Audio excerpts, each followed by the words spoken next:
তৃণমূলের পঞ্চায়েত প্রধান তার বাড়ির সিঁড়িতে দেখা গেল রাখা রয়েছে মিষ্টির বাক্স। সেই মিষ্টির বাক্স খুলতেই দুটি তাজা বোমা উদ্ধার হলো। সাত সকালে এই ঘটনা ঘিরে চাঞ্চল্য ছড়িয়েছে উত্তর 24 পরগনার দেগঙ্গার 84 গ্রাম পঞ্চায়েত এলাকায়।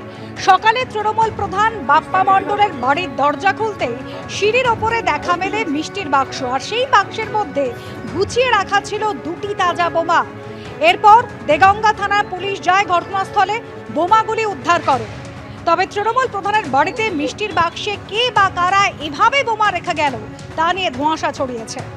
আর এই গোটা ঘটনা নিয়ে তৃণমূলের পঞ্চায়েত প্রধান তার কি বক্তব্য শোনাব।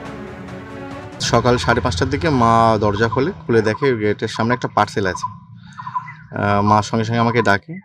আমি দেখি পার্সেলটা, আমার একটু সন্দেহ হয়। আমি পার্সেলটাকে নিয়ে সরিয়ে রাখি সাইডে এবং আমার মেজদাকে ডাকি। ও এসে কাঁচি দিয়ে পার্সেলটার সাইডটা কাটে, গিয়ে দেখে দুটো বোম আছে এর মধ্যে। দুটো বোম রয়েছে। হ্যাঁ, আপনার বাড়িতে এভাবে বোম রাখলো কারা? সেটা বলতে পারবো না। কারোর সঙ্গে শত্রুতা না, ছিল? আমার সঙ্গে কারোর শত্রুতা নেই। রাজনৈতিক ভাবে না বিরোধীরা কেউ রেখেছে? না না, তাহলে এই পরিস্থিতি কি আতঙ্কিত? আতঙ্কিত আছি।